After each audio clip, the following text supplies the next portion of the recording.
Ano yung motto nyo sa buhay nyo na pinanghahawakan nyo hanggang ngayon? Ako kasi personal ko talaga is integrity. Integrity for me is very important.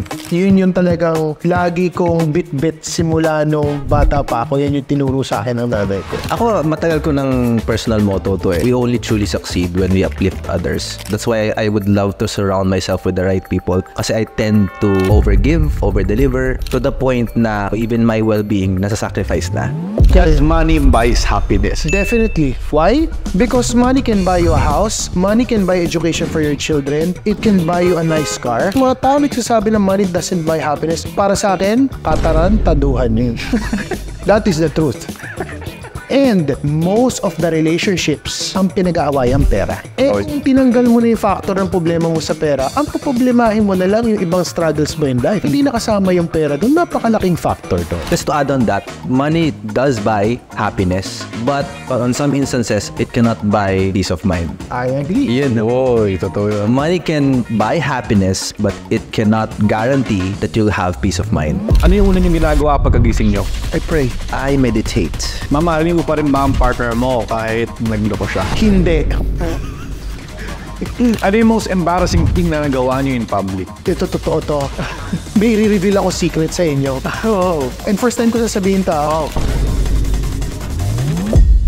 Hi everyone, my name is Brian Ardales. I'm the founder of Cloud Studio and co-founder of House Creatives.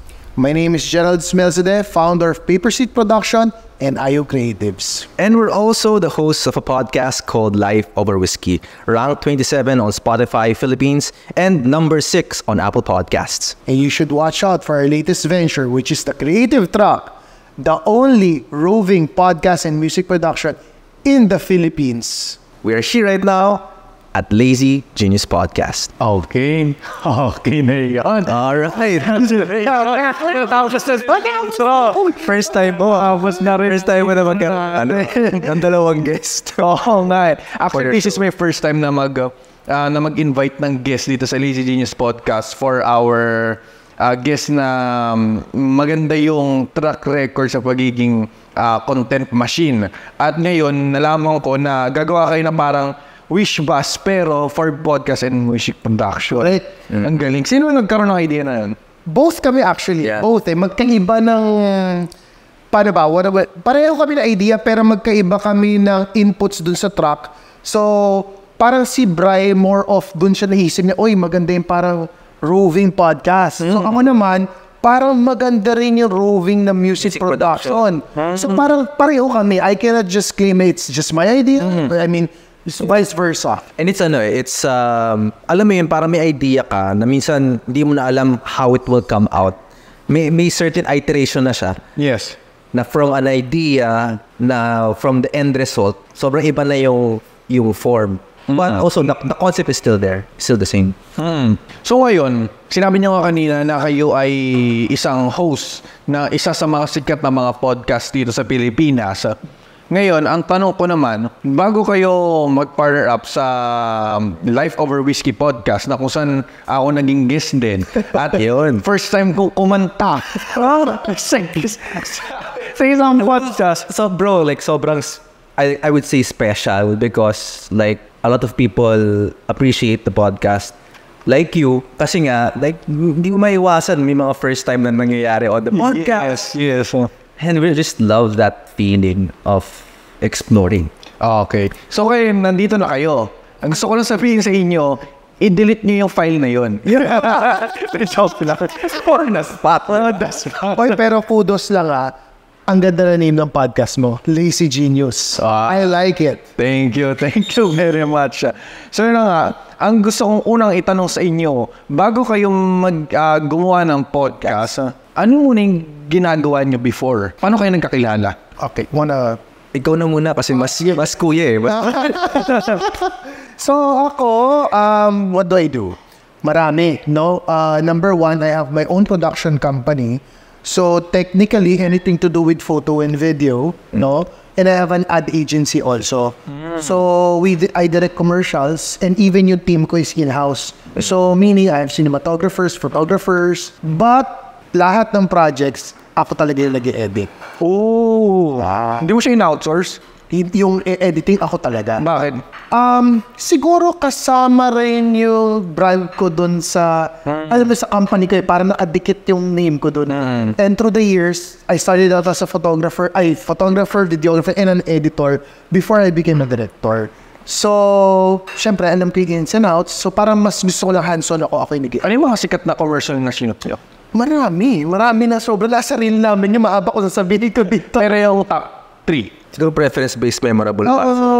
Sa akin, well, I had this shoot, a commercial for a German company. Oo, na nag-air yun sa Germany. And also dito sa Philippines, pero sa Germany yung pinaka, talaga, focus. So I cannot, name the pero although disclosed kasi may NDA eh. Oh, okay. So, ibig sabihin nun, hindi lang pala locally yung services mo, pati internationally din. Yes. Oh, okay. So, paano kayo nagkakilala? Okay, Pero to add lang din kasi hindi mo na-share din that you undergone certifications din for editing. Yes. So may mga clients kasi, and kinuwento na sa akin to, so ako lang nag-share, na they prefer an editor certified to a specific software, diba? So may mga ganong requirements sometimes lalo na pag mga big-end productions. Okay. That's why sometimes siya pa rin nag-edit kasi siya certified. Yes. Okay. Yes. So anyway, yun. Yun ang saan ba tayo nagkakilala? Ayan, saan tayo nagkakilala, no? So that's what I do pala muna, no? Tapos, paano kami nagkakilala ni Bryce? So meron kaming isa, how would I say this, multinational company na kinuha yung services ko. Tapos, since puro na yung crew namin, kailangan ko ng someone na magla-live stream. Kailangan ko ng technical director. Okay. So ngayon, sabi ko, okay, if I buy the equipment for that specific project, sabi ko medyo, it's too much work for me. Yes. And I cannot handle it anymore. Yes. Sabi ko ganon. So, sabi ko, why not hire someone who is better dun sa field na yon? Oh. So, sabi no, supposed to be, I'm going to hire someone na kinausap ko, na sabi ko, okay na to, so siya na. And then, one of my cinematographers is a good friend of Brian. Yeah, common friend namin. Common friend namin. So, sabi niya, bro, try mo to, ito magaling to. Oh. Sabi niya, sige. So, I didn't bother to look at the profile and anything. Basta't sinabi niya sa akin, magaling, I took his word for it. So, yun. Ano ba yung background mo? Actually, I graduated engineering. Layo. But during the course of the pandemic, I had a dilemma of, okay, ito yung kinukwento ko sa podcast episode natin na I was earning good money naman. And dumating lang sa point, so it's in the financial services industry, dumating lang sa point na parang hindi ko nakilala yung sarili ko. So I decided to pursue itong ginagawa namin ngayon, which is in the creatives. So inaral ko yung pagiging isang technical director, the skill set, the techniques, the strategies. So I was offering it back then. Virtual pa noong una kasi pandemic, hindi man pwede lumabas eh. Yes. Tapos eventually nagkaroon ng face-to-face, nagkaroon ng hybrid. Nagkaroon na ako ng mga project katulad nung kay Direk. So he was looking for a technical director. I think si Leo was that person na cinematographer niya. I also get him on some projects as well. So connect lang. So ito yung parang network, good trust and relationship built over time. So kaya since andun yung trust, pag may mga projects, wala nang question like eto kilala natin, magaling tumira to, diba, ng project. So doon kami nagkakalala. I did the live stream for 6 to 8 episodes for that brand. So under creatives talaga kayong dalawa? Yes. But also, I'm also into real estate. Pareho nga kami, selling pa rin. So, di ba, I don't know if you remember do sa podcast, di ba, para pag-usapan natin yung passion, yun din yung something in common namin dalawa ni Brian, which is sales. Siya sa insurance, ako real estate. Ano insurance? Nag-insurance ako. Okay. And that was the family business. So, it was good. And this is also an episode that we released before na darating kasi sa point ng buhay na you will consider different factors, which is yung ikigai, if you can remember that. Yeah. So, I was earning good money, pero parang may kulang na sense of fulfillment for me. So, since may lumihis na yung parang hindi ko nakilala yung sarili ko, so I decided to, okay, I know this is the family business. Ayokong ma-disappoint ang aking mother. Yes. But I wanted to make myself feel good, maybe. Or better yet, make myself feel that I'm doing what I love doing. And earn at the same time. Yes. So yun yung ano. So hinahanap mo yung passion plus yung earnings. Passion plus earning. Kasi, I mean, at the end of the day, you can have it all. Yeah. Yes. So, ayun. Pero alam nyo ba na sobrang rare, na super rare na magkaroon ng isang earnings na passion mo pa. I agree. Yeah. So masasabi nyo na kayo ay talagang blessed ng Lord talaga na Always grateful, brother. Always grateful na we're able to share our creativity to the world, and at the same time, pero being grateful na kumikita kami ng maganda doon sa ginagawa namin. okay. Ayan. Kasi parang hindi ka nagtatrabaho eh. Yes, you're tired. Because yung shootings namin would last 24-48 hours, but at the end of the day, you feel fulfilled. Kasi gusto mo yung ginagawa mo. Yeah, totoo yun. Pero, yun na nga, paano pumasok si Life Over Whiskey dyan? Ito na. So, nag-shoot kami. Sabi ko, uy, gusto ko tong bata na to. Hindi pa ano papansinan. Ano sila, kung hindi pa papansinan, okay, ito rin gusto mo sa akin gawin. Pero ako kasi, when I do projects, I make sure na kapag ano hinihingi mo sa akin, hindi lang yun yung bibigay ko. Over-deliver. So, well, that's one thing, and work ethic as well. So, yun yung, kumbaga, we share the same set of values. Tapos, ng mga 3 episodes in, nagkausap na kami, parang, okay to parehas ng wavelength. Parang tagal.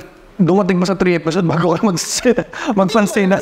Sino naman? Sino naman kami? Kasi syempre, there are certain instructions that I need to give him. So, hindi lang deep talks. Hindi lang dito. Parang small talk lang kami na, Meron lang tayong isang beses na business talk yun. Yung nag-uusap tayo doon about business. Tapos parang, basta nag-click lang. Sabi ko, uy, sa utak ko lang, may substance to Sabi ko gano'n. Basta nag-uusap. Tapos yun na nga. Yun na. Yun na. Tumawag siya sa akin bigla. Tumawag ako sa kanya. Sabi ko sa kanya, hey bro, sabi ko, you want to start a podcast? Sabi niya, game. Hindi na siya nag-isip. Alam mo yun? Parang game lang siya. Game. Sabi niya, what's that? The name is Life Over Whiskey. So, sakto. Pareho kami na mahilig. Ikaw nag-isip ng pangalan? Yes. Pero pareho naman kasi kaming mahilig makipagkwentuhan over whiskey. So, talagang ano rin. Kasi nakita ko rin si Bri is doing his podcast na rin before. I was doing my own podcast pero hindi siya consistent. Anong pangalan? Through my fault. So para siyang sharing of experiences. Lalim naman. Para, medyo. Ano ba yun? Check mo yung podcast episode. Check mo yung podcast episode namin, no? But that was just my way. Although hindi siya consistent, it was my way of just sharing my thoughts. And maybe people can learn from it. So that's the whole concept of what I was doing. So kasi related to the podcast episodes namin, because we're just talking to people, sharing about life lessons. Pero ito yung gusto kong itanong. Ba't sobrang dami niyong pwedeng i-partner up? Bakit mo sinabi podcast? So sobrang dami niyong pwedeng gawin Well, yun totoo, no? We don't wanna be a hypocrite naman sa mga audience natin. Nag-start kami na Life Over Whiskey for 2 reasons. Number 1, to promote our company. Which is Scout Studio and Paper Street. So sabi ko, sige. Sabi ko, gawa tayo. Pero sabi namin dalawa, gagawa na rin lang tayo. Might as well, yung kapupulutan ng aral.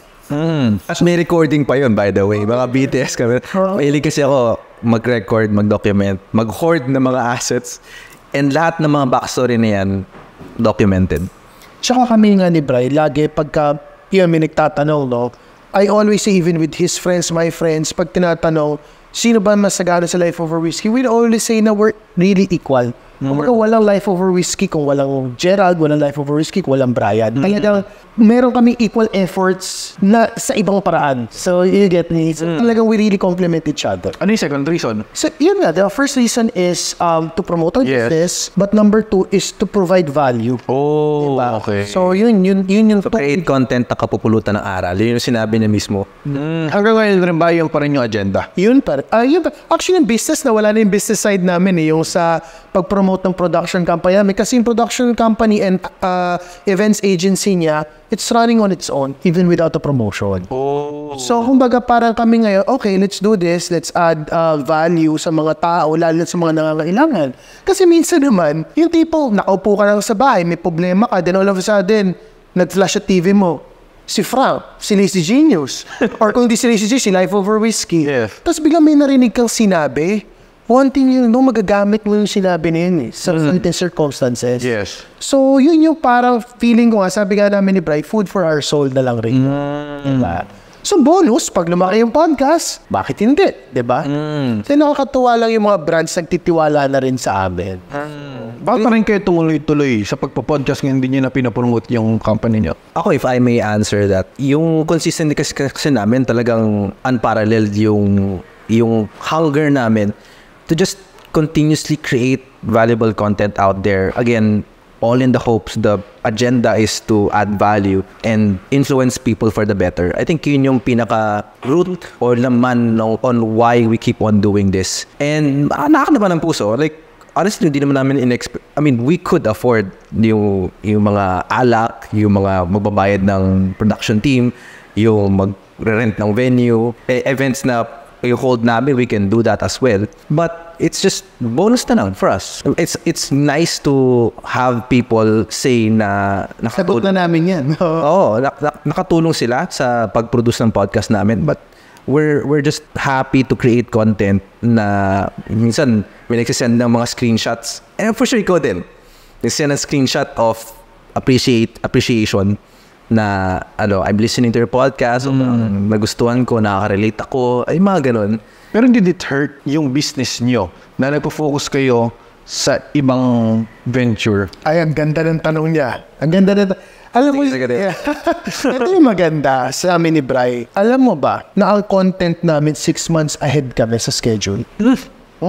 Ganun kadami. So kahit wala na kayong gawin, 6 months meron na kayo. Kasi, usapan namin dalawa. We always travel and we have other things to do. Yes. No? So, sabi nga namin ni Bri, how do we maximize this na hindi tinatamaan yung mga negosyo natin or yung trabaho natin? Yes, totoo. So, nag-come up kami sa idea na, sige, let's shoot ng gantong podcast, ganito kadami na 6 months in advance. Para at least anything goes wrong, we're both busy, tatakbo pa rin siya. Yeah, we can still release. Okay, gandang strategy yun. Kumbaga batch content na. Correct. Tsaka yung tinatanong mo kay Bri kanina, bakit namin pinupursue pa rin? Siguro as a human being, yung paano mo marireach yung sagad na maximum capacity mo sa podcast in the Philippines. Yun yung inaano nyo. Alam mo yung eto na lang, like one word, obsession. Yeah. One word, obsession. Kasi Pogs. Yun yung sinasabi namin on the podcast, right? So Pogs is an expression where parang, uy pare, ang angas yan, ang Pogs, parang ganyan. But to us, it just literally means pursue obsession, gain success. And kung gagawin na lang namin isang bagay, sagad na natin. Sabi nga namin ni Direk, kung gagawin mo isang bagay, galingan mo na, gandahan mo na. At Wag kung ano yung... Huwag yung pwede na bawal mediocre. Kailangan yung maximum. Ito naman, tigisa kayong question dito. Tigisang answer pala. Ano yung... Parang tayo i-grill ko, bawi sa alin. Papakantayin ko kayo mamaya eh. Ha? Bawi lang. Hindi, tigisang question. Ano yung dalawa to eh? Dalawang question pero dalawang answer sa inyo. So, unang question ko is ano yung pinaka-memorable na natutunan nyo sa isang guest? Pangalawa, ano yung pinaka-memorable na nakuha niyong feedback sa ibang viewers nyo? Tigisa muna kayo. Ikaw ang memorable actually. Isa sa memorable kasi very common on our podcast where we explore. Ano yung pwedeng gawin, ano yung trip namin gawin, ano yun. So may element of spontaneity talaga. And that was the first time na may guest na tumugtog sa... may guest na tumugtog sa podcast. So we would like to keep it very interesting podcast. So your feedback na sinabi mo na this is parang one of the episodes na na-record mo on a podcast. Sobrang chill. Flow lang, Yeah. chill lang. And that's Na walang barrier. walang barrier. Kasi like, ako personally, my principle around it is, I would not research extensively about you. I would rather sit down with you, have a conversation, experience you as to who you are. Yes. Because, let's face it, with the accessibility ng social media ngayon, one search mo lang, lahat lalabas. So, it gives you that bias na in your mind on how you're gonna interact with the person. Yes.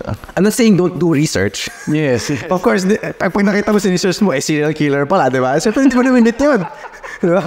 So, it's just that approach. Kaya parang karamihan ng guest namin, ganun yung experience. Pero one of the memorable talaga, kasi kumanta ka. Kumanta ka doon. One memorable as well for us was the episode at the McKinley Whiskey Park, BGC. Kasi we did a live podcast. As in, binook ng brand yung whole place. And then, we invited our guests, our followers, our friends and business partners. Only whiskey.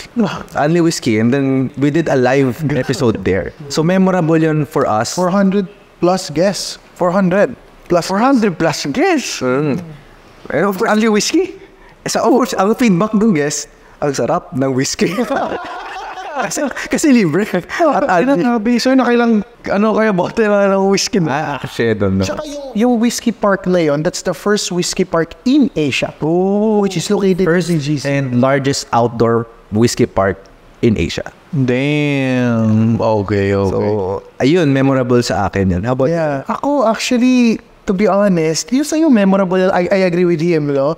But, alam mo kasi, sa lahat ng guests namin, for some reason, lahat nagre-resonate eh. Yes. So, pero, siguro, I would agree with Bri talaga, yun ang pinaka-memorable sa akin yung Whiskey Park. There's something about that event na parang it's a milestone for the two of us. Parang feeling ko, yun yung anak namin. Alam mo, ganun eh. Ganun yung feeling dun sa, parang binili namin yung first bahay namin. Ganun yung exact feeling namin that night. Because it's a big event. And it's an achievement for a podcast who started September 20. September 20 lang. And then wala pang 1 year na grand launch agad kami doon. So, it's a milestone for me. Now for the guest, actually sabi rin ni Bri, ikaw, but I agree with him, but also kasi lahat ng guest naman namin, meron kami napupunit na aral eh. I can't really para mag-pinpoint ng certain person na talagang ito nag-resonate. Lahat kasi nag-resonate eh. So, hindi na... Alam mo, direct may sabihin lang ako na yung podcast namin is like literally just us talking about our life experiences. Parang buhay lang na hindi mo alam what life would bring and you're just open to explore. So, how many times na nagkakaroon tayo ng guest na, pucha, kaya pala natin naging guest yun? Correct. Because of that person experience na sobrang connect tayo. Isipin mo, Frank, no? Just to give you an idea, paano mo i-compare? Hindi mo ako-compare eh. May politician ka, meron ka content creator, meron ka artista, meron ka normal na tao. So, syempre, different walks of life, different experience. So, hindi ko talaga kasi parang lahat, parang sa'yo, nung episode natin, meron akong na-take sa'yo na, okay rin pala na talagang minsan kailangan mo munang sa umpisa, Pera muna bago passion. Pera muna bago passion. Yun, something that I learned from you. Kasi ako, all my life, talagang passion over money. Which, yung isang part na yun, tama siya doon. So, isa ka doon. But with other guests din, kasi ang daming... How about wow moment? Yung talagang wow moment. Well, ikaw ang first na nagtumugtog ng instrument. Siya yung first. Pero ang first na kumanta sa amin was Krisha. Krisha Uy. Krisha Uy. Siya yung first. So parang wala lang yan. Sobrang spontaneous lang.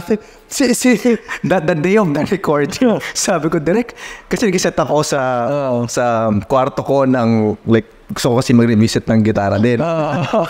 Tapos sabi ko, Direk, tingin mo, pwede na siguro natin ipasok ang tututug tayo ng pare ko, ganyan. Kasi mga love and relationship eh. So, tugtog natin ganito para connect natin sa episode. Tapos naka-video call kami noon. Tapos, tingnan mo, pakinggan mo. Pinarinig ko sa kanya. So, may mga ganong moments talaga, bro, na hindi mo akalain, pero sobrang swak siya. Hindi pilit. Alam mo yun? Flow lang. Flow lang. Like, how lovely it would be to just create content nang hindi pilit at you're in the flow, just having fun. Okay. Yun yung pinaka siguro nakikita ko what makes us continue doing what we're doing. How about doon naman tayo sa viewer? Ano yung pinaka most memorable na feedback sa inyo ng isang viewer? One time, meron kaming moderator. But there are times sa kami ni Bri ang nag-check no inbox namin. Yes. Pag may time kaming dalawa. Meron nagsabi sa amin na parang thank you, continue yung ginagawa nyo kasi natulungan nyo talaga ako. Yung mga ganon. Isang naaalala ko na something na parang it feels good. Kasi for you to help someone, Yeah, totoo yun. inspired, ibig sabihin, uy, may ginagawa kang tama, na-inspire sila sa'yo eh. Oo. Diba? So sabi ko nga, it's our food for our soul. Okay. Yeah. How about you, Bri? Ako naman siguro, in terms of sa viewer, may mga nag-reach out din sa amin. Just, alam mo, minsan nagpasend ng photo. Nasa kotse sila, tapos pinipicture nila yung the life always kaya tumutugtog. Tumutugtog yan, no? Parang kanta, diba? Baka yung sa akin tinutugtog. Pwede. Yung episode mo, yung part na tumutugtog ka. Yung mga ganong moments of viewers just sharing na, nakikinig ako sa podcast mo, and some people abroad pa nga, nagsend ng picture sa TV nila na gano'n. Grabe. Pinapanood nila. Kahit sa abroad? Yeah. Wow. So it's nice to have influence, a good and positive influence over people na they can learn from talaga. I mean, at the end of the day, that's why yung tagline namin. Okay. Where we share valuable life lessons and stories You can learn from over a glass of whiskey. Kasi paano? Pero ano talaga, ang maganda lang talaga, Frank, siguro sa amin rin ni Bri, we provide value to people kahit na minsan pag makikita mo sa podcast, kasi yung podcast namin is very light. Wala siyang, hindi siya madrama, hindi siya mabigat. But ang maganda lang rin doon kasi kami ni Bri, nakikita rin ng mga tao na we have different points of views. It doesn't mean na tama ako, it doesn't mean na tama siya ka, pero yung tama din pero magkaiba lang kung paano namin ina-approach yung life.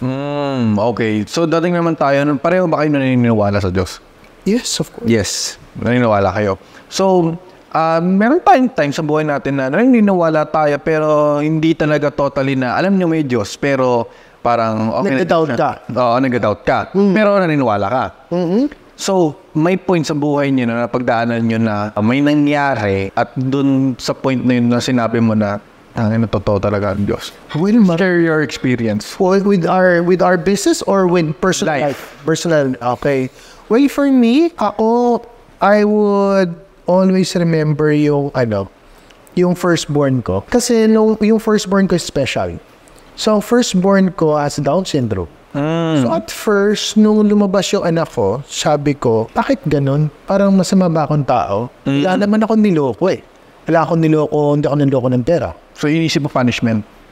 Parang hindi din naman ako parang ako pinahirapan bumahay sa buhay ko. So parang sabi ko, bakit nangyari yun? Isip mo, from sobrang lakas ng faith ko, kinwestiyon ko yun. So you would see my picture holding my son. Alam mo yung smile na hindi mailita nung parang Joker, smile na masaya ka pero hindi ka rin fully masaya. Pero now, moving forward, 7 years old na siya, now I know why God gave him to me. So, parang doon ko na-realize why did I feel that way at that time? Parang minsan naiinis ako sa sarili ko na hindi ko pala dapat naramdaman yun. At kaya ako alam na may Diyos because He never fails to provide for me and for my family. Pero ano mo yun? What do you think is the reason kung bakit? Well, maraming reason. Maraming naturo sa anak ko. How to be more patient, how to be more caring, loving. And siguro, sa tingin ko, binigay rin siya sa akin for a purpose. Siguro alam din ng Diyos na ako yung kayang mag-alaga. I mean, hindi lang care, pati financially. Kasi, syempre, alam mo naman, taking care with a kid na may special needs is not easy. You have to spend special school. pati mga therapies. Iba-iba na therapy niyan. May motor, merong speech development. So, a lot of things. So, ang sinasabi ko, bakit may Diyos?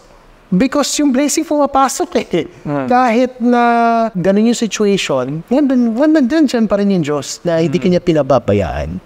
Ano naman yung naging pinaka-struggle mo nung nagkaroon ka ng anak na with special needs? Well, of course, syempre, yung fear of, can I provide for my kid? Even if I was earning good, meron kang fear sa future eh. Paano masusustain ko ba to? That's one. Number two, kaya ko bang ibigay yung love na kailangan ng batang may special needs? So, those things. How about the judgment of other people sa'yo? Well, of course, kasama yun. Sa akin, wala ako. Paano ko siya hinarap? Sa akin hindi. Kumbaga, I'm proud of my son. So, right, kahit na ganun yung naramdam mo, I posted my son. I post my son sa social media. Kumbaga, I am very proud of him. Ang fear ko lang naman before is that pag lumaki siya, baka mamaya sa school mabully. Syempre, he can't protect himself. Yeah. Dahil, so ngayon, para nag-aaral ko na mag-boxing. Grabe. Okay. So, yun. So, It taught me a lot of things, brother. Sobra. Okay, how about you, sir? Pagdating sa religion, same ako din. I believe that there is one true God governing all of us. We had that episode, right? When it comes to, kasi may guest kami na Muslim and Christian marriage. So interfaith, kumbaga, na marriage. And in that episode, we also talked about na we also have that in agreement na iba-iba lang yung name that religion are calling their God. I truly believe that there is just one God governing all of us. Siguro yung time lang na, of course, like may mga traditions and practices na hindi na ako nakakapag fully adhere, but I still practice, I pray, and siguro sa akin lang ang mabilis kasi akong mag-adjust, kumbaga. Meron akong mga, if I think really hard enough, may imagine ko lahat ng mga pinagdaanan ko din. Pero ako kasi, when it comes to life, it just feels like, how would I explain it? Yung, kumbaga, I don't dwell on it so much. We often bother ourselves with trivial things. Ay, naubusan ako pera. Wala akong pambayad na ganito. When in the grand scheme of things, like in the whole universe, there's more to life eh. Yes. So, pero may mga brush of death din ako. Parang sabi ko, ang dami ko pang gustong gawin. Bakit sa akin nangyayari to? Na-heartbroken na rin ako. Alam ni Direk yan. But I always, what I love about what you shared is I always take the learning from the experience. I don't look at it as if it will define me. I look at it as ano yung matutunan ko dito to equip me to live life better moving forward. So hindi ako papatalo dun sa hindi ko kailangan questionin ang higher being because of what's happening to me. Tanong ko, lowest point na ng buhay mo, ano nangyari nun? So during the pandemic, so I was earning good. Hindi naman ako naabsuelto dun sa struggles ng pandemic, na dinala ng pandemic. I was about to settle down. And that time, sabi ko sa... What do you mean settle down? Papakasal na kami. Oh, okay. I had her resign sa trabaho niya. Thinking na, okay, ito na yung plano ko for the next 9 to 12 months. Kaya kitang buhayin at kaya kong mag-provide. Yes. So that was January 2020 nung pinaresign ko siya. Oh. Tapos I was building a team dun sa financial services industry na business ko. And this happened. In March of that year nga, nag-lockdown. March 15. So, lahat na plano, lahat ng nilayout mo na foundation, nag-shatter. Oo. So, that was an awakening for me na dumating sa point na dwindle kasi. Pinaresign mo pa, no? Oo. Parang sabi ko, fuck, anong gagawin ko? Doon ko na-realize na although I'm in sales, doon ko na-realize that there's a better approach when you're doing business and selling. Kasi parang, I'm talking to people with the agenda na kailangan na ma-close kundi wala akong pambayad ng bill, wala akong pangkain. Yes. Diba? So, doon ko nakita na the need of doing multiple things na ma-fulfill ka. Maybe it's about money.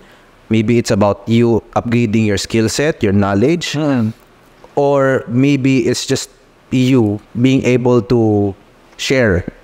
Diba? Teach people. So, doon pumasok na naisip ko, meron akong savings. Paubos na. My dilemma was, will I spend the last of my savings para magpakasal kami or use that to start my business, which is Cloud Studio. And alam mo na ako anong sagot nun. So I started Cloud Studio. That was the last of my savings. And dumating pa sa point na I was buying and selling microphones before at that time just to get by. Puro kaskas ng credit card. So kaskas sa credit card, yung profit ko noon, papambayad ko ulit ng credit card. So yung difference, yun yung ano ko. Yes. Yung panggastos ko. So I think more around 250, 300k yung kinaskas ko sa credit card just to get by.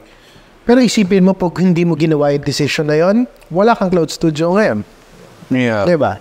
Talagang ano lang, kailangan mo lang ng balls of steel. Yeah. Totoo yun. So yung balls mo ba steel? Let's find out. Makikita natin to ngayon. Later on. First time sa Leon's podcast. First time. So ito na nga. Ano yung motto nyo sa buhay nyo na pinanghahawakan nyo hanggang ngayon? Well, ako kasi personal ko talaga is integrity. Yan ang importante sa akin sa character na isang tao, is integrity, number 1. And number 2, do unto others. Do unto others What you want others to what you want others to do unto you. Yan, isang something na, kasi nga sinasabi namin ni Bryce sa podcast namin lagi, parang kung ano yung binuto mo sa universe, yun ibabalik sa'yo. Kung nagbato ka ng maganda, babalik sa'yo ng tenfold yun. Nagbato ka ng masama, yun din na ibabalik sa'yo. So yun yung talagang 2 things sa akin. Integrity for me is very important. Yun yung talagang lagi kong bit-bit simula nung bata pa ako. Yan yung tinuro sa akin ng nanay ko. Oh, okay. How about you? Ako, matagal ko ng personal motto to eh. We only truly succeed when we uplift others. Ganda. Yeah. So, may pagka, alam ni Directo eh. That's why I would love to surround myself with the right people. Kasi I tend to overgive, overdeliver, to the point na kahit ako mismo, even my well-being, nasa-sacrifice na. So, may gano'n ako tendency. So parang may iwasan ang mag-over-deliver na without abusing you? So, through experience ko, I just make sure na merong mga parameters that are met. And as well as yun like you just have to surround yourself with the right people. Akala ko mali eh. Maybe people who are listening, they would think na masyado ko mapagbigay to the point na naging scarcity naman ang mentality mo. Na ayaw mo na magbigay. Because pag nagbibigay ka, naaabuso ka. But the reality is, there's nothing wrong about it. It's just that, are you giving to the right people? Tama. So, kaya even before, my personal motto is, we only truly succeed when we uplift others. Because when you do, babalik at babalik sa'yo yan eh. Ito. Kinuwento ko sa very first episodes namin na one of the things that I got from my mom is, anak, pag meron ka, bigay ka. Kasi babalik at babalik sa'yo yan. Hindi man to the same form kung ano yung binigay mo, or maybe sa ibang tao pa manggaling. You're not sure. Pero one thing is guaranteed, babalik din sa'yo yan. Meron kasing mga tao na ayun yung motto nila, pero ginagawa nila yan to gain more. So, paano may iwasan na konsensya mo na mag-give ako kasi gusto kong may bumalik sa akin? You're expecting na may bumalik sa'yo. So, parang it sounds, sounds bad na you're just giving to receive tenfold. Ang sagot ko doon, if may I answer, ang sagot ko doon kasi, feeling ko kung gagawin mo siya na sinasadya mo para may bumalik sa'yo, alam naman niya yun eh. So, I'm sure hindi siya babalik din sa'yo. Pero kung ginagawa mo siya out of yung sarili mong passion to help others, then I guess dun nagmamatter yung babalik din sa'yo. Kasi normal mo siyang ginagawa eh. Hindi mo kayang i-sustain ang isang bagay na hindi natural sa'yo. So yung mga tao na yun, alam ko yung sinasabi niya, parang ano yan pare, I just have to say banal na aso santong kabayo. Natatawa ako. May gawanta na rin na. Totoo yan, kasi diba, may mga iba, very religious sila. But at the end of the day, kesyo tulong-tulong, pero meron silang personal gain agenda. Diba? Ako, I would say na ako when I help someone, bukod sa loob ko yun. Pero, kung hindi ko kayang tumulong, I think natutulikan. I mean, I would try my best to help you in my own ways. Pero, yung kaya ko lang. Diba? Kaya ko lang. Kasi nga sabi nga nila, Frank, diba? Paano ka tutulong lang, diba? Kung sarili mo, hindi mo kayang tulungan. Totoo. Tama ba? Totoo. Ikaw, Brian. Ako kasi pagdating sa giving, and yun nga, you get to be abused. Yes. Tendencies to be abused. And sinabi to ni Coach Russ din na alam naman niya tsaka when you give to other people, mararamdaman nila kung may agenda ka talaga. Yeah. At the end of the day. Pero ako, like when you give, you over-deliver, as cliche as it may sound na without expecting anything in return, hindi naman magbibigay sa isang tao lang eh. Diba? You can provide value on different people. Kahit 1 out of 10 may bumalik sa'yo. That's more than enough. Tsaka, you can give your time, talent, energy, effort. There's a lot of things to give. Your love. Pagmamahal. Diba? Okay. So there are ways on making sure na hindi ka naman sobrang sagad na mauubos ka. I think yun yung kailangan lang mag-get over ng mga tao eh. If you are a natural giver, you need to just control to the point na hindi mo mabigay lahat na parang hindi ka na makakilos. Diba? So yun yung detrimental. Masasabi nyo ba na, siyempre negosyante na kayo dito, masasabi nyo ba na maganda magnegosyo sa Pilipinas or magnegosyo sa ibang bansa?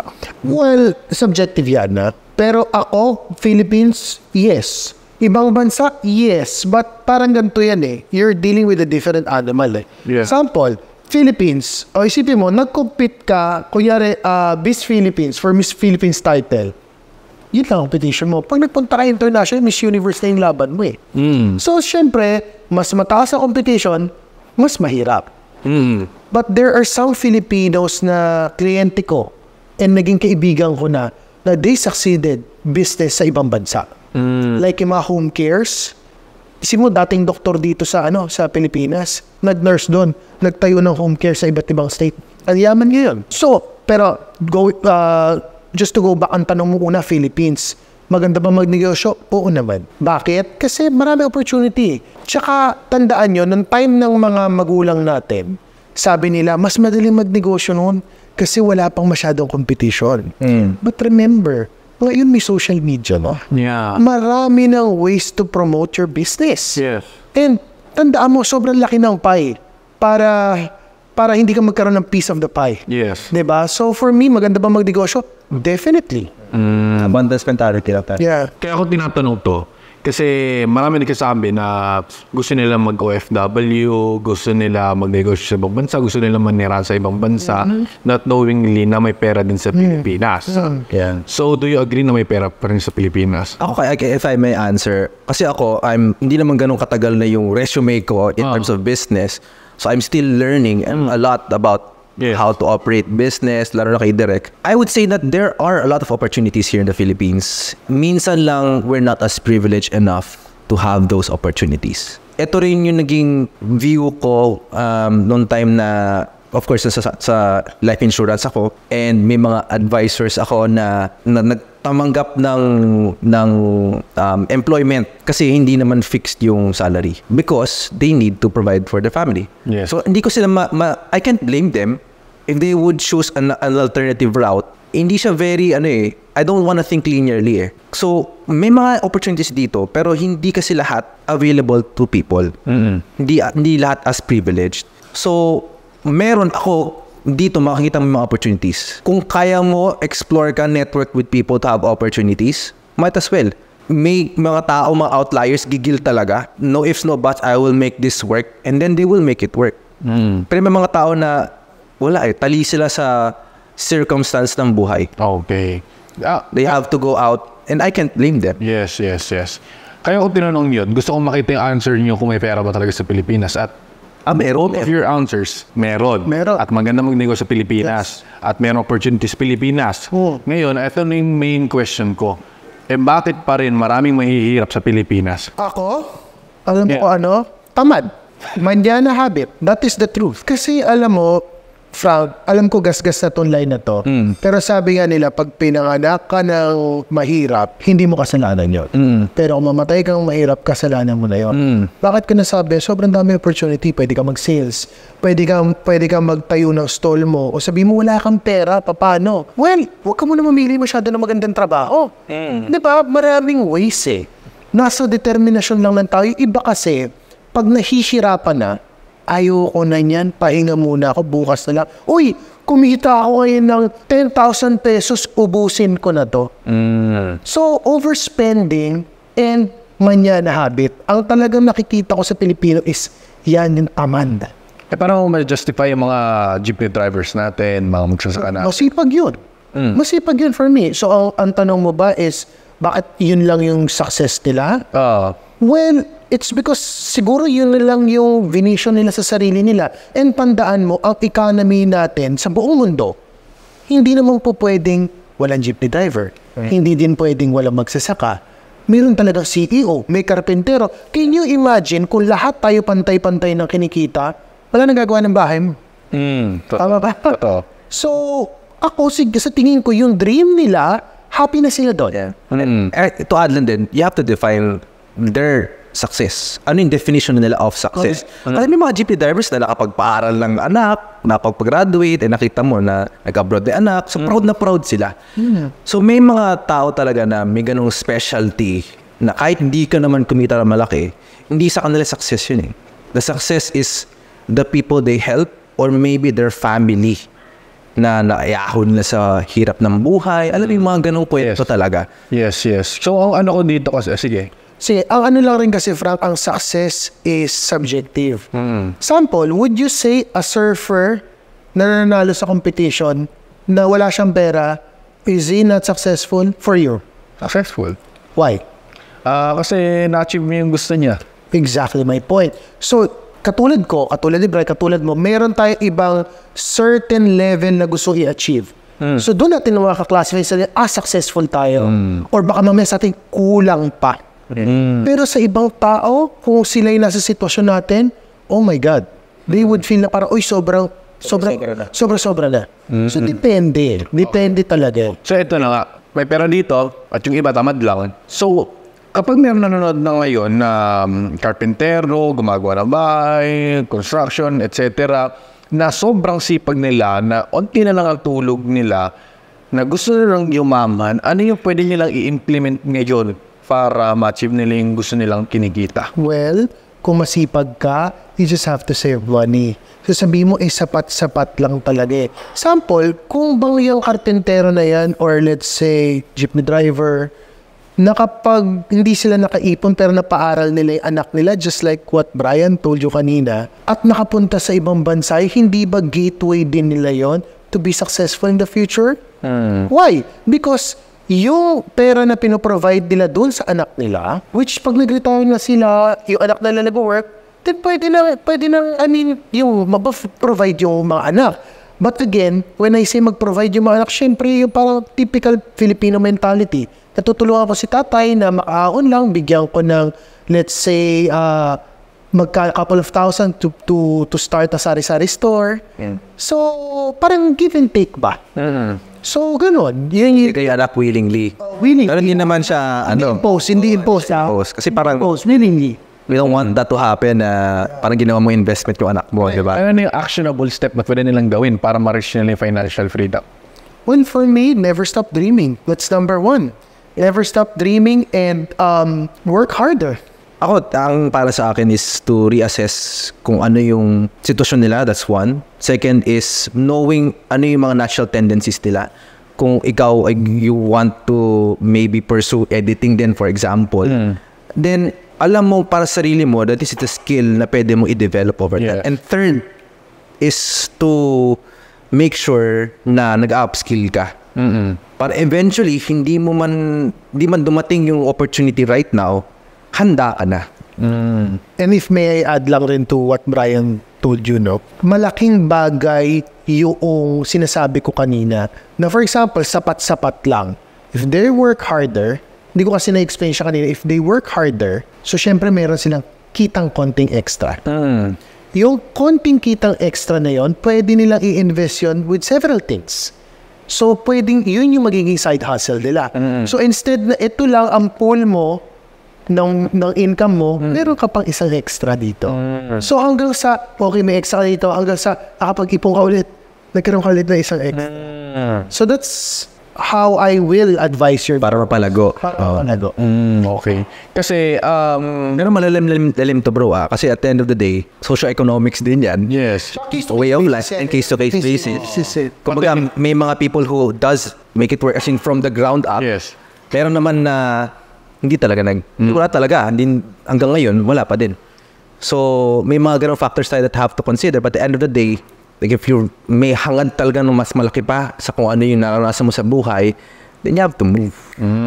Kaya ako kasi tinanong to kasi a lot of my guests, sinasabi nila na kaya maraming mahirap sa Pilipinas dahil lack of education, lack of communication skills, education, read, write, and etc. I don't believe in that, brother. You don't believe in that. Ang daming may isa kaming guest just to add lang, may isa kaming guest, si Jen, hindi nakatapos ng high school. Pero sobrang yaman ngayon. O paano mo sasabihin na, wala namang enough education yan? So, masasabi mo ba, ang pipiliin nyo is... Ako against ako dun by the way. Against ka? Sige, bakit? Hindi, may factor talaga eh. It's like upbringing mo lang din eh. Let's put it in the perspective of a family. Kung ano yung upbringing mo sa family mo, that has a direct impact on how you live your life in the future. Much like education. So there is a factor, but I'm not saying that's the only factor. Kasi second is yun nga, kung talagang may desire ka talaga to make your life work, wala makakapigil sa'yo. Yes. Regardless of the circumstance that you are put into. Pero I don't want to romanticize yung idea na parang galing sa putek, tapos sobrang lumago, yumaman. Because there are people na, I don't want to invalidate those people na who did not make it. So, ako, against ako doon kasi alam ko may factor din talagang education around it. Meron naman. Factor din talaga. Pero I mean, for me, hindi siya hindrance. Kasi, Yeah. Well, I'm not saying hindrance siya. Kasi, for me, bakit meron syempre, baka sabihin mo, isa lang naman siya sa ganun. But good example is Manny Pacquiao, Isko Moreno. Those people, I mean, just like some of my friends na nanggaling sa wala, but they're super well off now. How do you explain it? It's not, education is very important. No? But, ang sinasabi ko lang, paano kung nabigyan ka ng situation na talagang walang pang-paaral yung magulang mo sa'yo? Ano gagawin mo? So, nasa sa tao, ang success, kung paano, yung determinasyon mo na makaahon mo yung sarili mo. At the end of the day, direct, natuto din yung mga kakilala mo sa buhay. They learn through life, through experience, di ba? Parang ganun yung dating eh. So, school of life sila. School of life, basically. Hindi sila university. School of life sila. Hindi sila sa mga top university. Mas magandang prop yun, yung life. So ngayon, kaya ko tinanong yun, kasi gusto kong malaman kung agree ba kayo at kung anong pipiliin nyo kung kayo nasa sitwasyon nila. Kung diploma or diskarte sa pagbabalik ng ating Lazy Genius Podcast. Sa mga hindi po nakakilala sa akin, baka iniisip nyo lang ako ay isang content creator at ako ay isang podcaster lang. No, I'm Frankel Miano. I'm the owner of 10 businesses here in the Philippines. At last 2 years ago is meron ako tuklasan na pinakamagandang negosyo. Pwede nyo gawin kahit wala kang skills, pera at experience. At sa bahay ka lang. At itong business na to is outsourcing business. Ang outsourcing business ay isang business model na hindi mo kailangan ng skills, experience at ang pera. Paano ba ito nag-work? Natuklasan ko ito nung pandemic. Dahil nung pandemic is nagsara ako ng iba't ibang mga businesses ko at nahihirapan ako umahon at nagkaroon pa ako ng utang na 8 million pesos. Hindi ko na naman ang gagawin ko. Buti na lang natuklasan ko itong business na to. Isa nangyari is meron akong empleyado na marunong mag-video editing. So ito ang ginawa ko. Naghanap ako ng mga business owners at mga content creators sa US or sa Australia na mga naghahanap ng mga video editing services or iba't ibang mga services. At meron ko nahanap na nag-winner ng fee ng 100,000 pesos para sa video editing services every single month. So, ang ginawa ko is close ko si client, sinert yung empleyado ko na marunong video editing at ang bayad ko sa kanya is nasa 30,000 pesos every single month. So, ano nangyari is nagbigay siya sa akin ng 100,000 pesos tapos yung 20,000 pesos is binigay ko na kay empleyado. Tapos itong natirang pera is akin na to every single month. At ngayon is marami na akong clients at employee na nag-work sa mga clients abroad. So, itong business na to is posible dahil kahit sino is pwedeng gumawa nito. At meron akong online academy kung saan ko tinuturo kung paano magharap ng empleyado at kung paano magharap ng clients. At ngayon meron ako 20,000 students right now at marami na akong students na naging millionaire dito sa MSB at naging multi-millionaire pa. Kaya yung ginawa ko is gumawa ako ng 1-hour na tutorial kung paano to gawin sa mga tao at binibenta ko ito for 5,000 pesos. Pero bago ako mag-click off, itong YouTube tutorial na to is pinost ko ito sa YouTube ko for free. Ang title nito is How I Make 800,000 every single week with this new business model. So kung gusto mong matutunan to kung paano to gawin step by step, kung paano mag-attract empleyado, paano siya i-close, and everything, lahat nandun, sinabi ko siya for free at pwede kang kumitan dito up to 100,000 pesos every single month na wala kang babayaran sa akin ng isang piso. So bago ko pa siya i-delete, panoorin nyo na siya ASAP at see you on the podcast. So welcome back sa Lazy Genius Podcast. Ang unang tanong natin sa inyong dalawa, nakapagtapos ka? Hindi. Ikaw nakapagtapos ka? Nakapagtapos ako. Ay, nakapagtapos ng pag-aaral? Oh my God. Akala ko Tapos yung work sa matapusin. Okay. Oh, yes. So, paano kayo nagtapos sa pag-aaral? At iba yung explanation nyo kanina about sa education or sa pag-aaral sa pagiging mahirap. So, ngayon, ang tanong ko sa inyo, ano pipiliin nyo? Kung kayo nasa posisyon nila at posisyon nyo ngayon at dati, na kung diploma ba o diskarte? Ako, sa akin, based to sa mga taong nakilala ko and nakakasama ko. Ang dami kong kilala. Dating jeepney, di jeep parang bus, naglilinis ang bus. Nasa government na ngayon. Nakaposisyon na, mayor na. Pero namang isa, di nakapagtapos ng high school, multi-millionaire na ngayon. So, meron naman ako ibang kilala, nag-aral sa sobrang taas na universidad, pero wala ka napuntahan. So, kung tatanungin mo ako, diploma or Diskarte. diskarte? Diskarte 100%. Pero kunyari, meron siyang pang-enroll sa college. Itutuloy nyo ba yung college or magnegosyo na lang? Case-to-case basis. Ngayon, sa akin, kung ang sitwasyon mo sa buhay, sample, meron ka ng capacity to earn money and yung situation mo sa buhay is hindi ideal, then I would advise na tingin mo may certain skill ka. Kunyari, magaling kang umarte, magaling kang kung ano man yung specialty. Susugalan ko yun. Kung ako nasa sitwasyon. But, hindi ko rin naman, kunyari naman, maganda na may sitwasyon mo sa buhay, education is very important. I mean, at the end of the day, kailangan ng tao yan eh. Kumbaga parang kumain, kailangan mo naman talaga kumain. Pero, iba rin kasi yung aral ka sa kalye. Iba yung aral ka na sa experiences mo sa buhay. School of life. School of life. So in short, diskarte talaga. For me, mas importante yan sa akin. Kasi nga, sa ratio ng mga taong dalala ko, maraming high education, walang career. Meron, walang education, meron silang, kumikita silang pera. Ang reason doon, it's because itong isa, nothing to lose. Lalo kung galing ka sa mataas university, nagtapos ka, minsan may certain pride ka na eh. Etong isa, nothing to lose kasi ano to eh. Mababa na siya. I mean, parang, wala naman nawawala sa akin. So, Everything to gain. Everything to gain. So, kumbaga, hindi to choosy sa trabaho. Magsa-start to sa mababa hanggang umangat. Magpupursige yan. Kasi ang feeling niya, kulang ako sa education. So, yun yung take ko. Diskarte ako, Brad. Okay, ikaw. Ako siguro, ang take ko dito, mas napapapanig ako sa diploma. Actually, pwede ka pa rin naman maging madiskarte at may diploma ka at the same time. Although, diskarte in life, being a scholar in life, kumbaga, na nahulma ka sa kalsada, sa buhay talaga.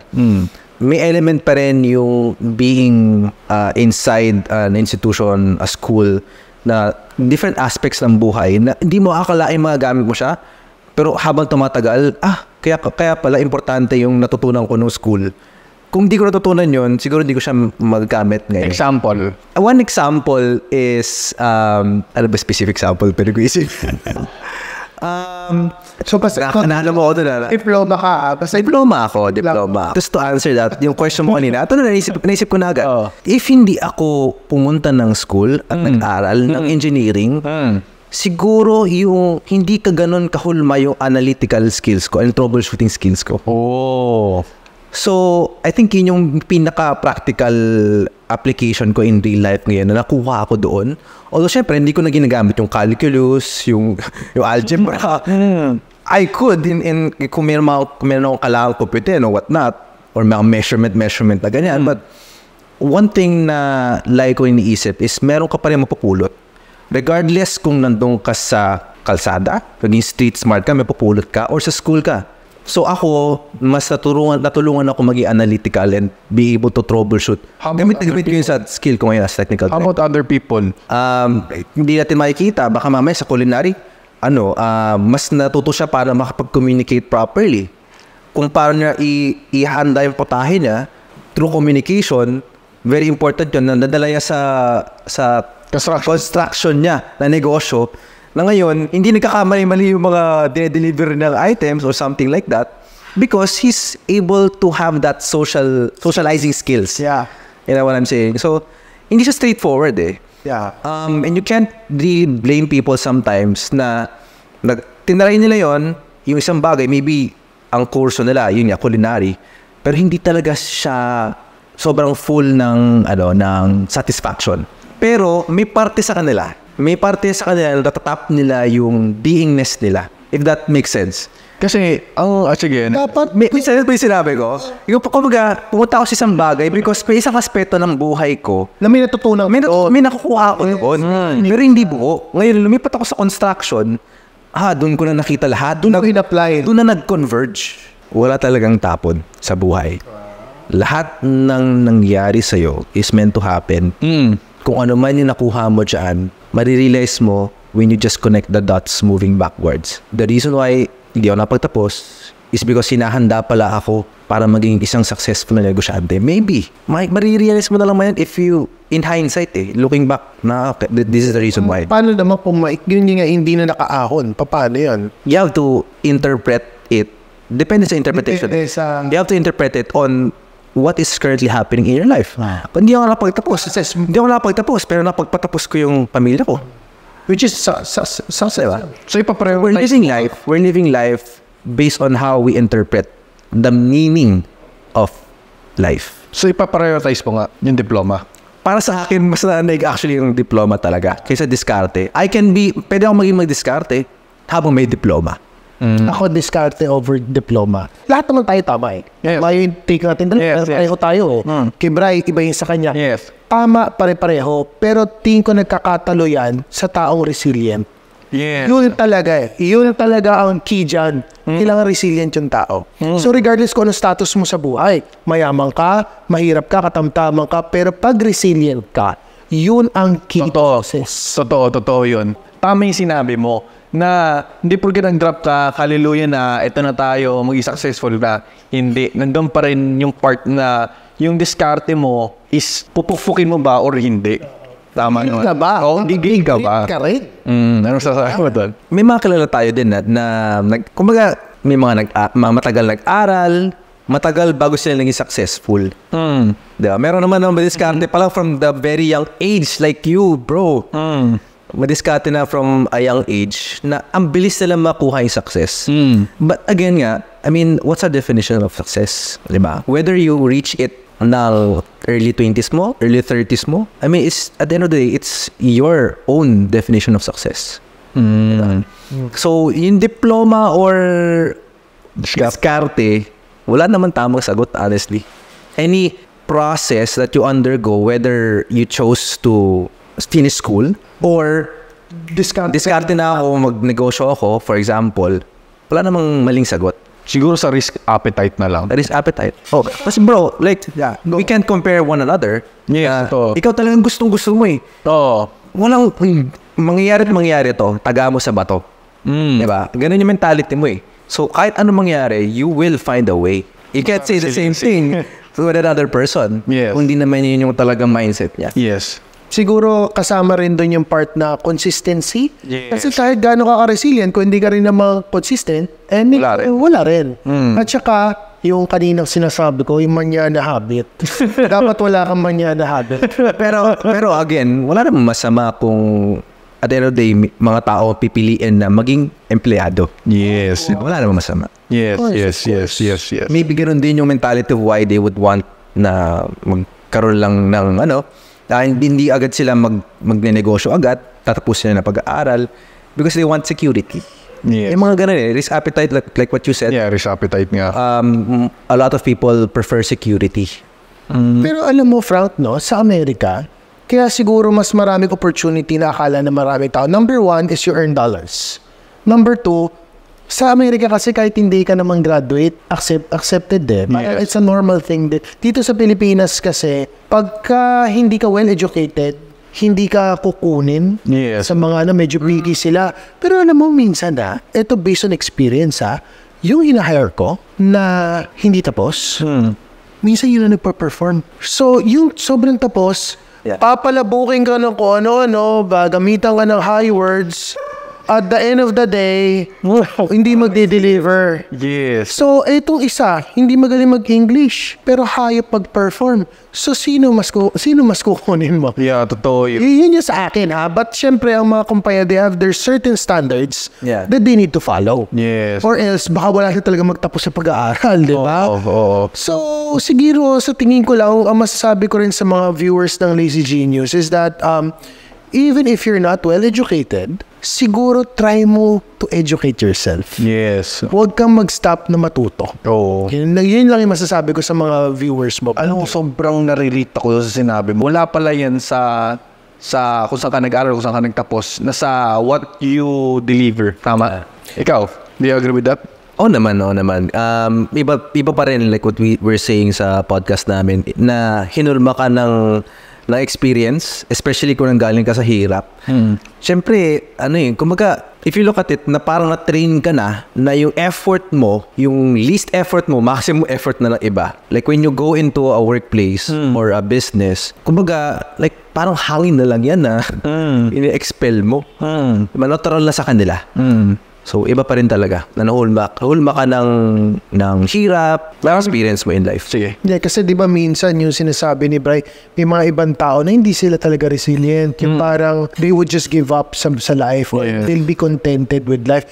Oh, well, yun sa contentment, there's nothing wrong being contented. I mean, yun nga yung ideal makontento ka. But sometimes kasi being too contented will stop your progress. Totoo. Hindi mo na pinupush yung sarili mo to the next level. Meaning, yun yung sinasabi ko lagi na pag napupunta ka sa mga tao ko, pag napupunta ka sa uncomfortable situation at ginawa mo pa rin, then makikita mo yung resulta. Comfortable results na. Comfortable results na. Ang galing naman yan. Pero ito nga, kasi sabi nila, kaya sila komportable doon sa buhay nila. Kasi okay na yung kinikita nila doon Diba? Nasa comfort zone na sila. Kasi sinasabi nila, ayaw kong kumita ng over 100,000. Like, sobra na yan. Kasi money doesn't buy happiness naman. So, next question natin. Okay. Does money buys happiness? Definitely. Why? Yes. Why? Because money can buy you a house.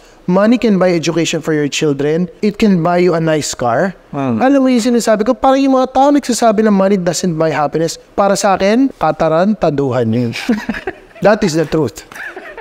Totoo. Kasi that's the reason why we're working. We want to provide education for our children. Yes. We want to have a house. It doesn't need to be extravagant kung hindi naman yun yung gusto mo. But how can you take your children sa trips?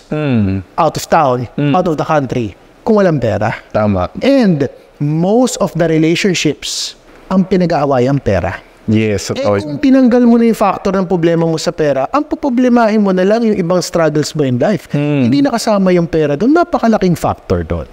Totoo yun. Yun yung explain mo na. Hindi, pero just to add on that, money does buy happiness, but on some instances, it cannot buy peace of mind.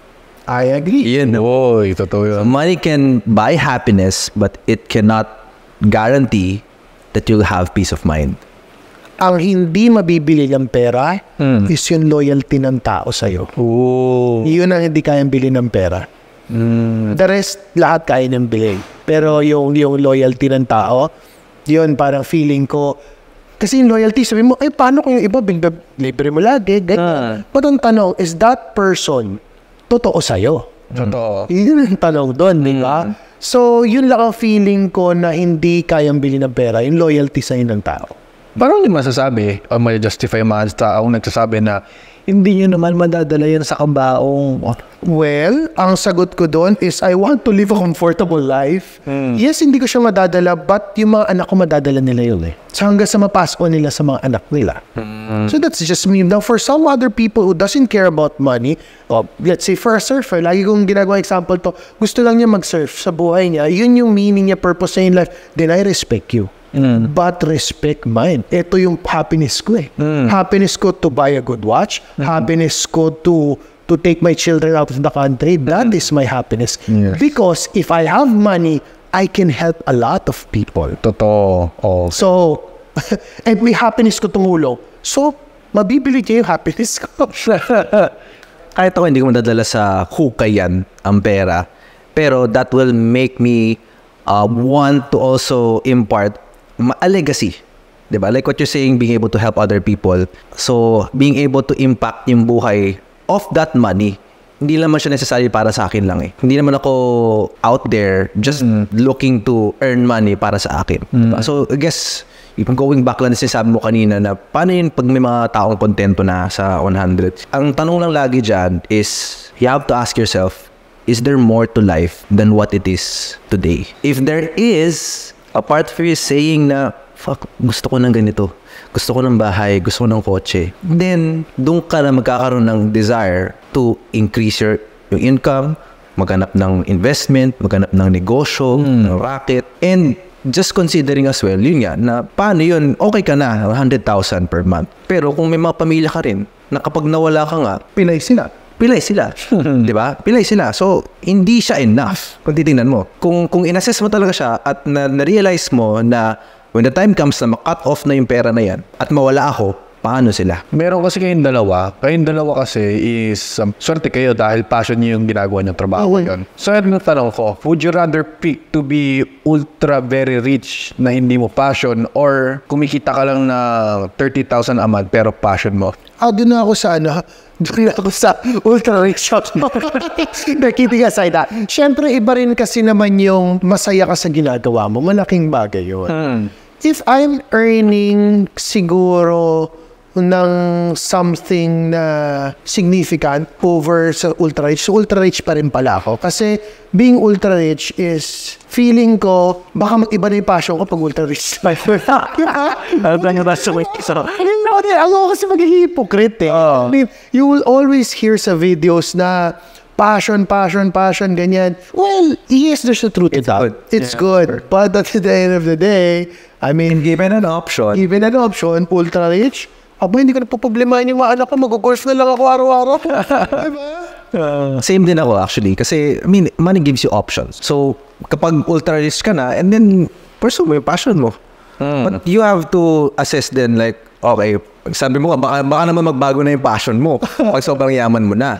Pero kung hindi pa din, and then you can explore kasi you have the resources na, you have the means to have that maybe company or companies working nang wala ka, and then pursue mo na yung passion mo. And a lot of people do that, diba? So ngayon, pareho kayong may asawa na. Tama? Ako. Ikaw?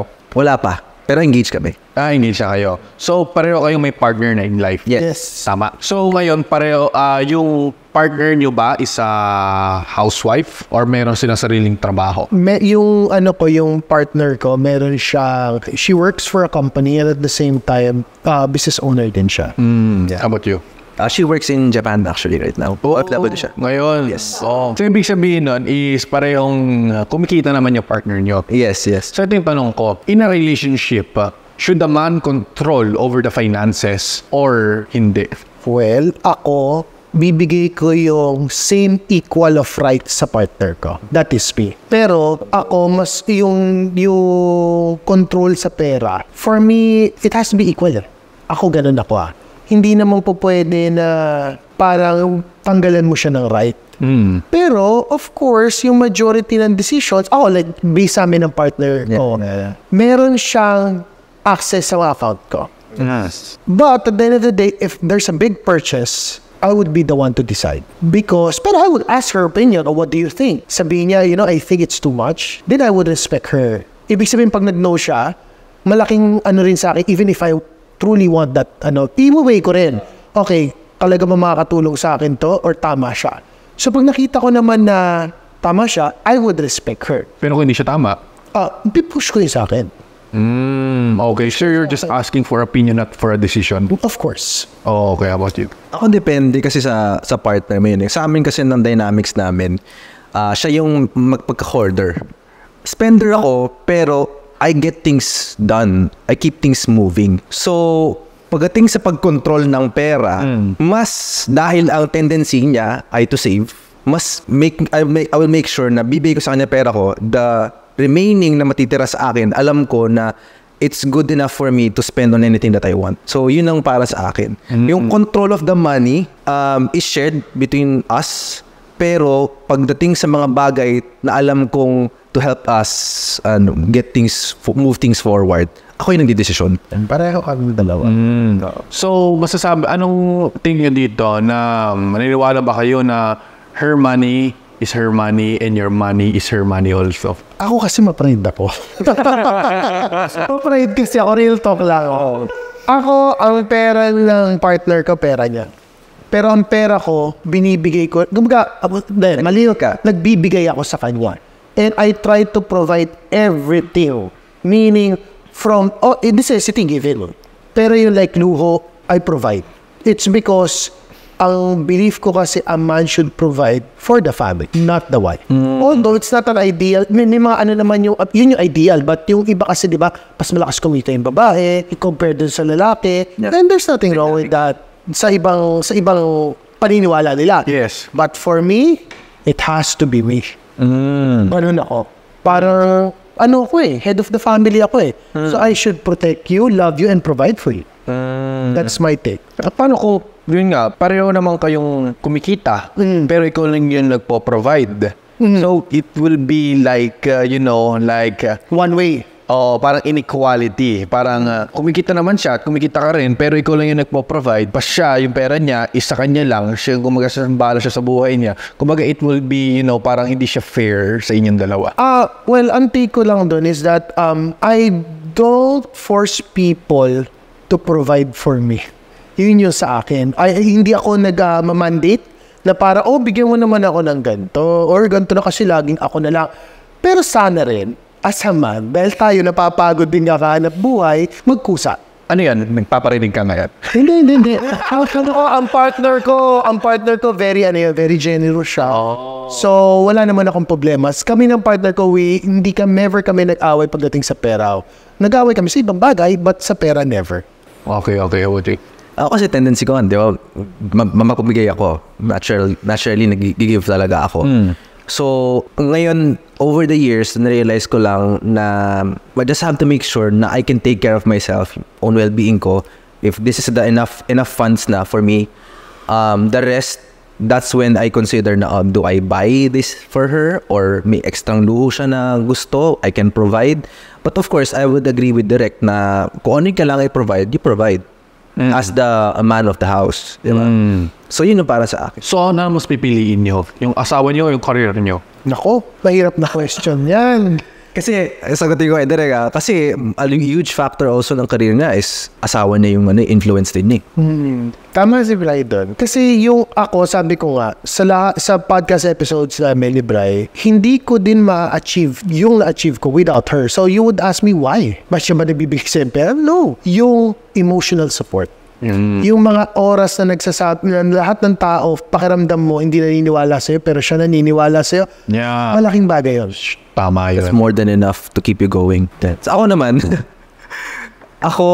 pagdating sa partner ko talaga. Partner or career? Tapos nanonood siya, nakaganon? I guess, ako para sa akin, pwede bang both? Pwede bang both? Isa lang.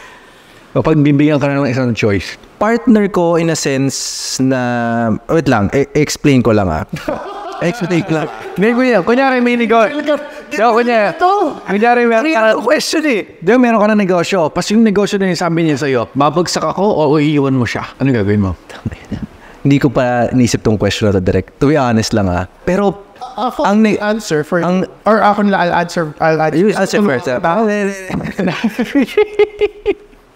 Ang pera kasi para sa akin and even negosyo, I can rebuild Pero yung relationship, that I built with her, the emotions involved sa mga planong binuo na namin, that I cannot replace. Boom. Panis. Like your answer, bro.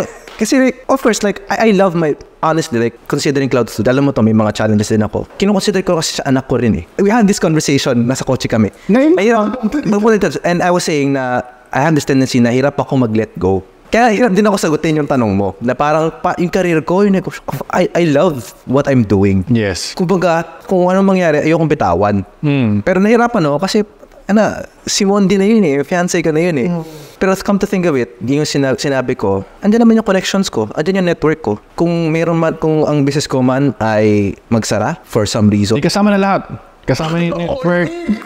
Lahat ng connections mo doon sa business mo, bagsak na lahat. Like literal, from scratch ka. I still have me, man. Hindi mo na matanggal sa akin yung knowledge and skills na na-accumulate ko over time eh. I can still rebuild ko ano yung binuo ko before. Or maybe even a different iteration na. Pero, bro, 15 years na kami. Going 16 years. That's something I cannot replace. Oh, okay. Pero ito yung pinakamahirap na question talaga.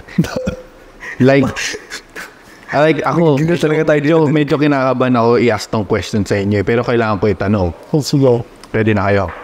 Pagdating din sa asawa nyo, sa mga partner nyo, sex or chocolates? Sa pagbabalik ng Lazy Genius Podcast.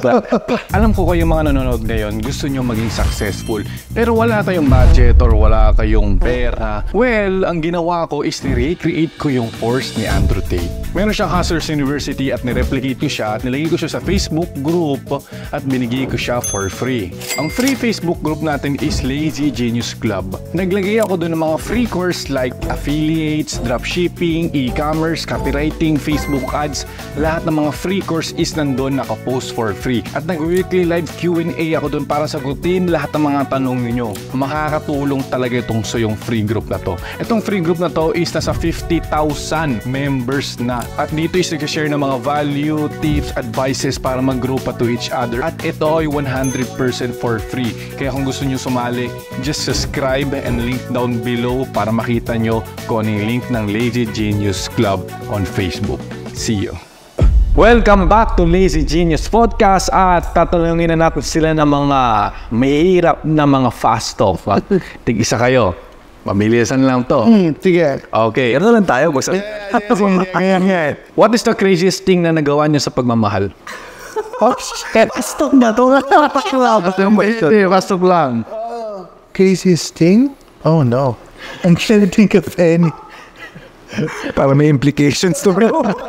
Craziest thing nagawa ko sa pagmamahal? Well, ang core nila sa gusto, being more patient siguro and being more understanding. That's all I can, because I'm not like that eh. Oh. So, siguro yun na yung craziest. For me, sorry, Corintino. The craziest thing that I've done because of love, siguro nung panahon na there was a phase in our life sa relationship namin na I went to Japan, pinaruso ko siya. Tapos at the very first day, nakipag-break siya sa akin. So, that was crazy. Kasi like sinundan ko talaga siya. Just to make things work. So, yung time na nakipag-gawin siya sa akin, and anyway. Naalala ko, ang craziest thing na nagawa ko is that nag-apply ako sa isang pharmaceutical company as a medrep. And I studied for like 2 months. Kasi 2 months yun eh. Bago mga 300 kami, na-cut down lang kami into 10. Oh. So, ngayon, yung aking fiancé ngayon, na which is, at that time, is just my girlfriend, i-assign ako sa Tugigaraw. So, alam naman natin, pag nag-medrep ka, medyo maraming temptation, and at the same time, malayo ako sa kanya. So, would you believe, nag-training ka ng 2 months, handa na yung kotse mo, handa na yung laptop mo, i-deploy na lang ako, nag-no ako. Damn. Yun yung crazy. Meron ka sinabi. At that point in your life, walang-wala ka pa eh. So that was a big opportunity for him. Yes. Oo nga, no? The opportunity yun. Courthouse ko na. Laki din. Natawad ko na. Ano yung pinaka-craziest thing na ginawa naman sa inyo sa pagmamahal? Siguro, baka ito past ko to. Past ex. She chose me over her family. But we were very, very young. Parang 16 ako, she was 18 years old. Paano nangyari yun? Nag-live-in kami. Bata ako lumandi. Ayun yan. Point. Yun kasi na pinili niya ako. No? Isipin mo, pwede ka ba Chinese? Yo. So, Thing na yun. I guess para sa akin, yung craziest thing for me na ginawa sa akin ng partner ko out of love is kasi yung time na naghiwalay kami, parang realize niya what she lost. wow.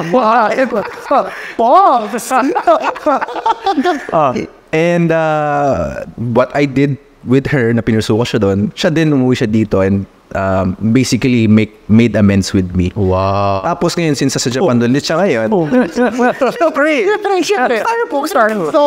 as sa Japan siya ngayon, we make sure na ako pupunta ako doon, siya din umuwi siya dito. We find time for one another. Okay. Ano yung most embarrassing thing na nagawa niyo in public? Ito totoo to. May i-reveal ako secret sa inyo. Oh. Grade 6 ako, and first time ko sasabihin to. First. Grade 6 ako, nasa classroom ako. Tapos, nandun yung crush ko sa tabi ko. Kailangan ko na mag-CR. Would you believe? Nandun ako na CR. Seryoso yun. Seryoso na yun. Higa? Legit, oo. Katabi mo siya. Katabi ko siya. So talaga, unforgettable. Ito, by the way, that girl daw, lesbian na siya. Nana? Lesbian na siya. Lesbian na siya. Siguro na turn off sa akin. Dinabi nato na lang. Para-pares tayo na nag-experience. Hindi kasi ako, embarrassing moment sa akin. Hindi ko alam kung anong grade ko. Pero bata pa rin ako nun. Tapos, parang hindi ko na kaya talagang i-contain. Oo, tapos parang umubaho na every classmate ko, sabi, sino ba yun? Tahimik ka lang. Diba? Pero dahil wala na, nailabas mo na, wala, ako na yung dinala palabas. Na-pinpoint na nila kung sino. Pero ang malala doon was, parang sabi ko, out of embarrassment, kahihiyan. Diba? Parang, shit, ayoko malaman nilang ako. So ginawa ko, inupuan ko lalo yung jets ko, diba? Ba't ako alam mo yun, parang nahihiya ka na ayaw mo aminin, diba? Okay. So, grabe yung time na yun. Next is, if kakain ka na ng isang pagkain forever, araw-araw, anong pagkain ito? Uy, good question yan. Gulay is life. Dahil vegetarian to, si Derek. Hindi, pero kung hindi man yun, siguro I would choose yogurt. Ooh, okay. Forever yun. Oh, Ako steak Mahilig ako sa steak actually. Steak talaga. Okay. Ano naman yung pinaka-best prank na ginawa sa inyo? parang wala akong maisip. Pass. Pass. If bibigyan ko yung pagkakataon na mag-switch ng life sa isang tao, kanina to? Siguro ako, I would, kay Elon Musk. Elon Musk ka. Bakit? I idolize him. I mean, siya innovator. Alam mo yon, bukod sa Tesla, siya yung tao na, pushing boundaries na gusto tayong dalhin sa Mars. Yeah. So, for me, gusto ko maging ganon. Gusto ko ako yung mag-umpisa ng ganon sa human race. Oh, okay. Ako kasi isa sa mga naisip ko din si Elon Musk. Pero naisip ko, paano kung sa Philippines, localized, Henry C. Henry C.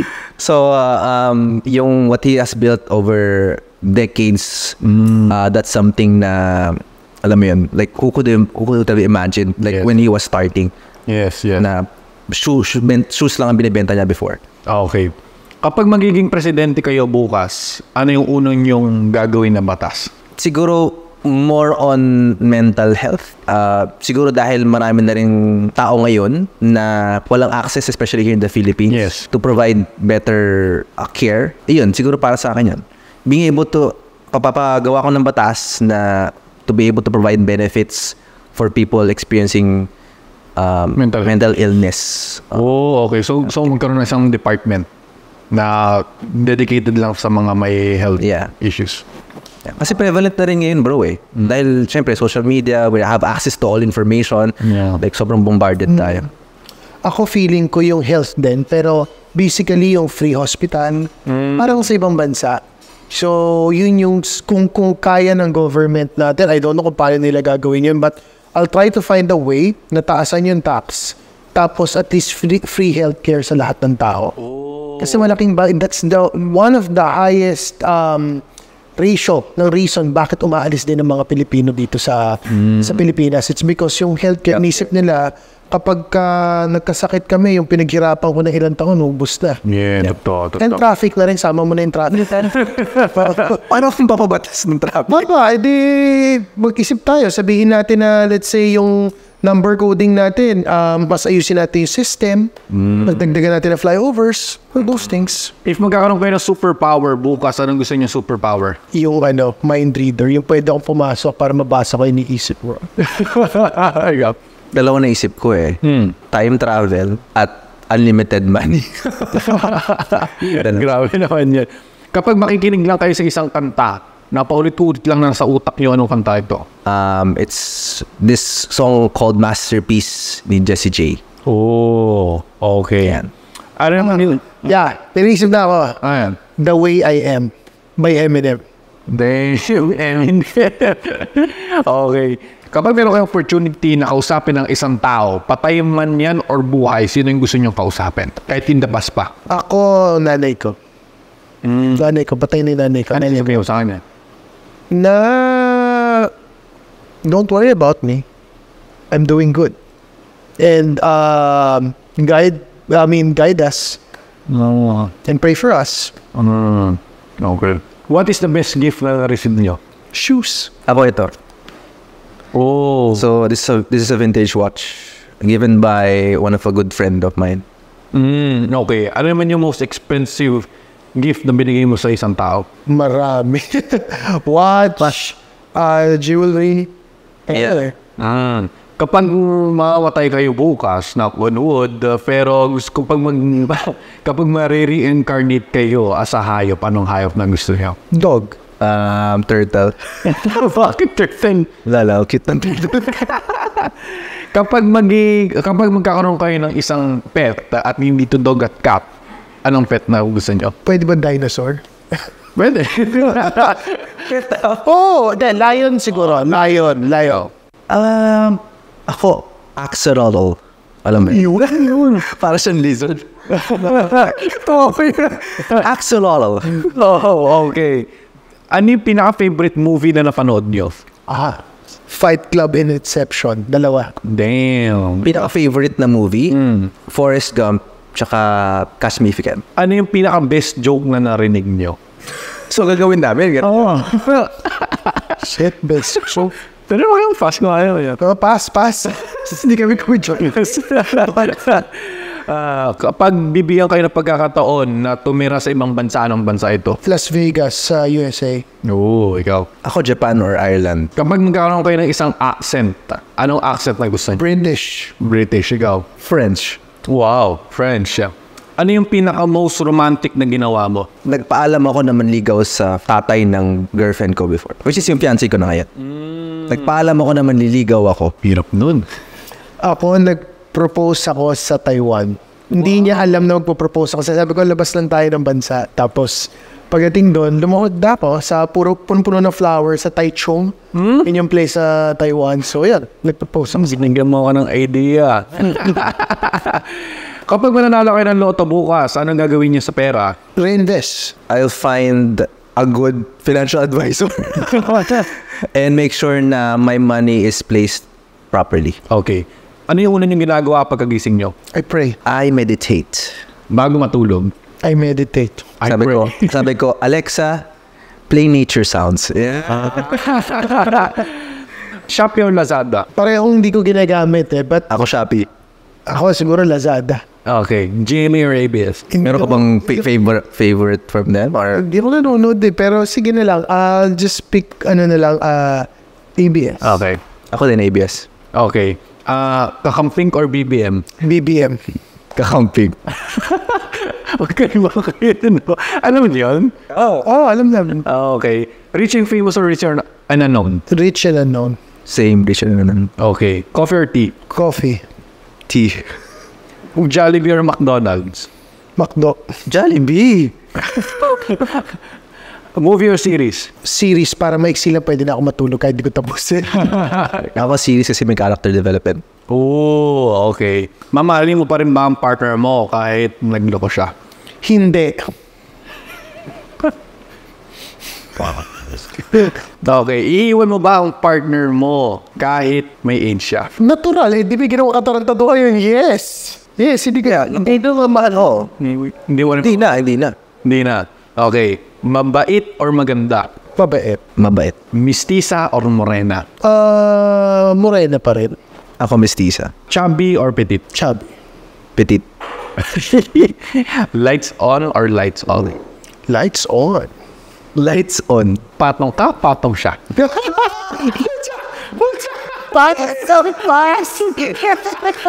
May buzzer ba dito? Pass. Sex or chocolate? Chocolate. Sex. What is the best podcast in the Philippines rather than sa inyo? Oh, syempre, sabihin na natin Lazy Genius. Okay, thank you sa pagpupunta sa Lazy Genius Podcast. Ito ba, iwapo-promote ngayon dito sa atin? Yeah, please do follow us on our social media platforms at Life Over Whiskey. Makikita nyo kami sa Spotify, YouTube, Facebook, Instagram, TikTok.